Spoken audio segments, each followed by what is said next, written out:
Le casse-tête du CV lorsqu'on est jeune.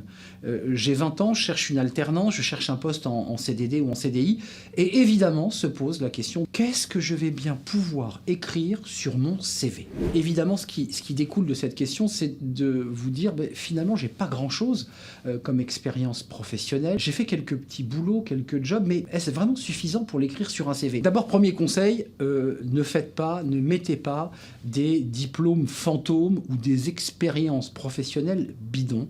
D'abord parce que le recruteur le verra très très rapidement, il suffira qu'il fasse quelques recherches pour découvrir que tout ça a été inventé. Non, la solution est très très simple. Faites émerger vos expériences. Vous avez été babysitter, vous avez été éducateur de sport, vous avez été accompagnateur. Eh bien, ces éléments-là sont constitutifs à ce que vous êtes aujourd'hui comme individu. J'ai un exemple en tête, c'est un jeune bachelier qui cherche une alternance dans une école d'ingénieurs.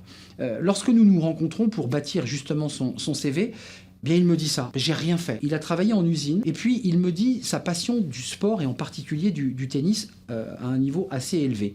Et il considère que ces deux expériences ne sont pas utiles au CV. Il se trompe. Et nous découvrons ensemble, parce que finalement en regardant d'un peu plus près son activité sportive, bien, il découvre que le sport c'est de l'engagement, c'est de la rigueur, c'est aussi du courage. Ce sont évidemment des éléments soft skills qui sont très utiles. Et puis c'est aussi de l'abnégation, c'est aussi aller aux entraînements le plus régulièrement possible pour réussir à progresser. Donc c'est un compétiteur, pour ne pas dire un guerrier. Et puis son expérience en usine, elle est très utile. C'est une manière pour lui aussi de raconter qu'il avait vécu l'entreprise de l'intérieur, même si le job d'été n'était pas un job très valorisant. Même chose pour ceux qui pratiquent des activités de passion, la peinture, le théâtre, les math skills que certains appellent. Ce sont des passions qui parfois, et je vais même vous le dire, parfois tapent dans l'oreille du DRH parce que le DRH lui-même pratique le tennis, la peinture, ses passions. Et là, il s'installe quelque chose d'assez fort avec le DRH et donc crée un lien et va créer finalement cette humanité